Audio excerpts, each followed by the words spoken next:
नमस्कार, मैं GRS news के लिए गिरीश चक्रवर्ती। आज के इस ब्लॉग में मैं बात करने वाला हूँ उत्तर प्रदेश की उस राजनीतिक स्थिति के लिए जहाँ अभी योगी आदित्यनाथ के पूर्ण बहुमत की सरकार चल रही है। हालांकि यहाँ एनडीए गठबंधन का भी कॉम्बिनेशन भाजपा नेतृत्व ने बना रखा है, लेकिन आगामी पंचायत चुनाव में ये कॉम्बिनेशन टूटते हुए दिखता है। हालांकि मैं आपको बता दूं कि लोकसभा चुनाव के परिणामों के बाद भी न सिर्फ एनडीए गठबंधन की वो साथी, चाहे अनुप्रिया पटेल हों, संजय निषाद हों, ओम प्रकाश राजभर हों, इन सभी की विपरीत बयान निकलते रहे। लेकिन इस समय जो मैं आपको बताने जा रहा हूँ, आखिर क्या कारण है कि जब कोई चुनाव का माहौल आता है, चाहे वो विधानसभा के उपचुनाव हों, एनडीए गठबंधन मुंह फुला ही लेता है। क्या ये दिल्ली दरबार का इशारा है, जो कि निरंतर अपने ही मुख्यमंत्री योगी आदित्यनाथ को कमज़ोर करने का प्रयास करती रहती? जिस प्रकार भारतीय जनता पार्टी के कई विधायक उत्तर प्रदेश में लोकसभा के विपरीत परिणाम आने के कारण किस प्रकार योगी आदित्यनाथ की खिलाफत करते दिख रहे थे, लेकिन जब कुछ नहीं हुआ तो फिर धीरे धीरे करके वही विधायक फिर से बाबा जी के पाले में आते दिखाई दे। लेकिन चूंकि इस समय उत्तर प्रदेश में पंचायत चुनाव की सरगर्मी भी तेज हो रही, क्योंकि विधानसभा के चुनाव यहाँ 2027 में होंगे, लेकिन 2026 में शुरुआत में ही चुनाव हो सकते हैं, या इसके बजाय बरसात के बाद से चुनाव प्रक्रिया एक तरह से उत्तर प्रदेश में शुरू होने वाली। तो लिहाजा जो एनडीए गठबंधन के साथी हैं, वो इस तरह का दावा कर रहे हैं, चाहे वो संजय निषाद हों, अनुप्रिया पटेल हों या ओम प्रकाश राजभर, कि पंचायत चुनाव में चूंकि सिंबल पर चुनाव नहीं होता, इसलिए वो अलग रहकर अपना चुनाव लड़ेंगे। अभी जो वर्तमान स्थिति है, उसमें भारतीय जनता पार्टी सबसे बड़ी पार्टी के रूप में है।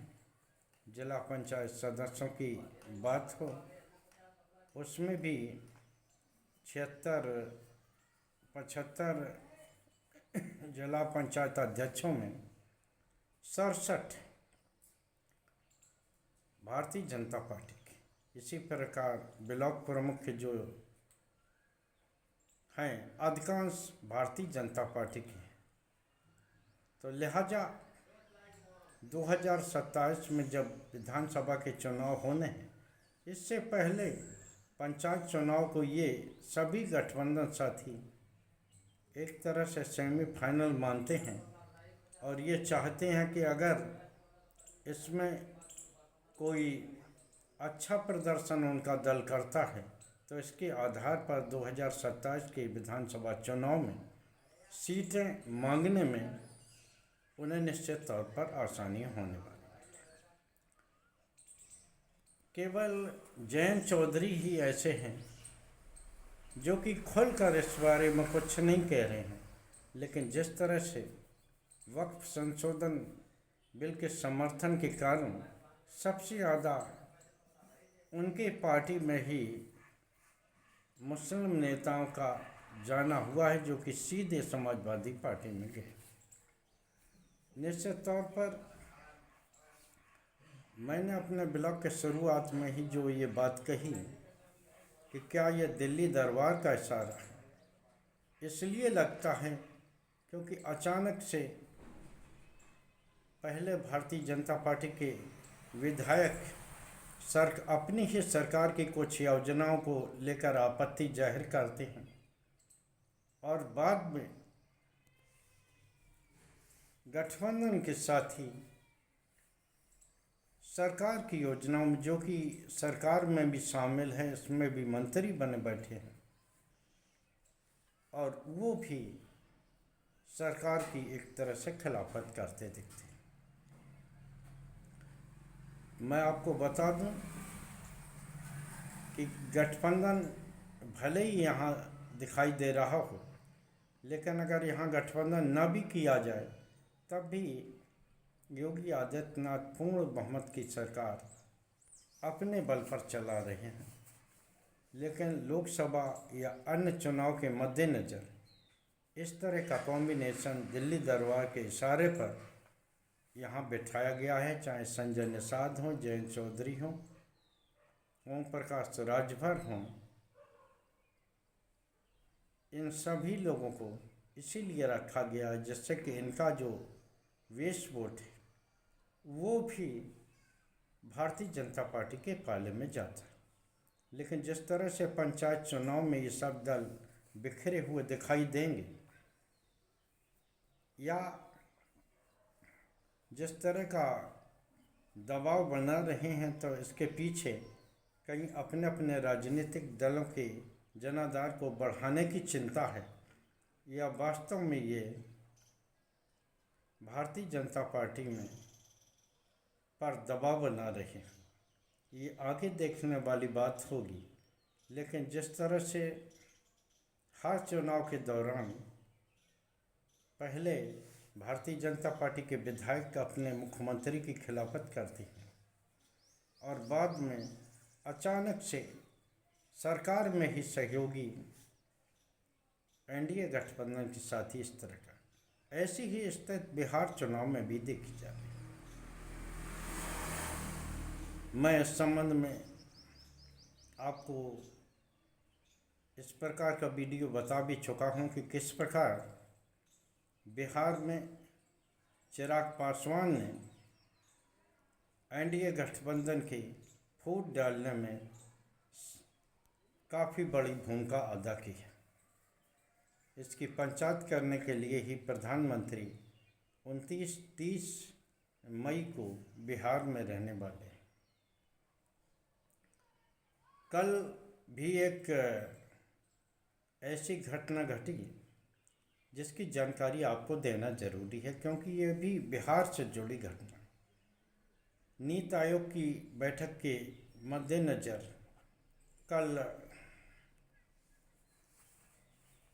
मुख्यमंत्रियों की एक बैठक, जिसमें कि सभी एनडीए के मुख्यमंत्री भी शामिल थे, वो कल दिल्ली आए थे। नीतीश कुमार भी इस संबंध में दिल्ली पहुंचे हुए थे। इससे पूर्व उनकी दल के राष्ट्रीय अध्यक्ष जेपी नड्डा से चर्चा हुई। उस चर्चा में सीट शेयरिंग को लेकर कुछ विवाद हुआ, ऐसे मेरे पुख्ता सूत्र बताते हैं। और उसके बाद नीतीश कुमार बिना बैठक में शामिल हुए पटना वापसी कर, यानी कि उन्होंने नीति आयोग की बैठक में भाग लेना उचित नहीं समझा। निश्चित तौर पर यह दर्शाता है कि भारतीय जनता पार्टी अब नीतीश को वो भाव देने की कोशिश में नहीं है। हालांकि वो ये चाहती है कि कम से कम इस चुनाव तक नीतीश कुमार उनके साथ खड़े दिखाई देते रहें, लेकिन जिस तरह से उनके 12 सांसदों में 7-8 सांसद भारतीय जनता पार्टी के पक्ष में बैटिंग करते दिखते हैं। वो ये दर्शाने को काफ़ी है कि किस प्रकार भारतीय जनता पार्टी ने अपने ही सहयोगी नीतीश कुमार के दल में सेंध लगा ली और जिस प्रकार से 120 सीटें लड़ने का दबाव नीतीश कुमार भाजपा पर बनाते दिख रहे हैं। अब ये तय हो गया कि भारतीय जनता पार्टी नीतीश को उतनी सीटें देने वाली नहीं है, क्योंकि 2020 में केवल नीतीश कुमार 43 सीटों पर जीत पाए थे। देखना यह है कि क्या हर बार की बार इस बार भी भारतीय जनता पार्टी का नेतृत्व नीतीश के दबाव में आएगा या उन्हें अब की बार भारतीय जनता पार्टी की ओर से औकात दिखाई जाएगी और उनकी भरपाई अन्य दलों के जो सहयोगी हैं उनसे करने का प्रयास भारतीय जनता पार्टी करेगी। ये देखने वाली बात होगी। लेकिन जिस तरह से मैंने आपको बताया कि उत्तर प्रदेश में और बिहार में भी एनडीए के गठबंधन में जूतम पजार दिखाई दे रही है, वो ये दर्शाने को काफ़ी है कि जो भारतीय जनता पार्टी की नीतियां चल रही हैं, चाहे वो विपक्षी दलों को ख़त्म करने की हों या अपने ही सहयोगियों को सरकारी जांच एजेंसियों से डरा कर अपने साथ बने रहने की हों, वो भविष्य में किस ओर करवट लेती दिखती हैं, ये देखना बहुत ज़रूरी होगा। लेकिन हाल फिलहाल मैंने आपको बता दिया कि किस प्रकार दिल्ली दरबार के इशारे पर एनडीए गठबंधन के साथी न सिर्फ अपने ही मुख्यमंत्री योगी आदित्यनाथ को यूपी में आंख दिखाते हुए दिखते हैं, बल्कि बिहार में भी नरेंद्र मोदी के हनुमान ने अपने गठबंधन साथियों को ही मुश्किल में डाल दिया है। यहाँ तक कि नीतीश कुमार भी ये समझ नहीं पा रहे हैं कि आखिर जो बयान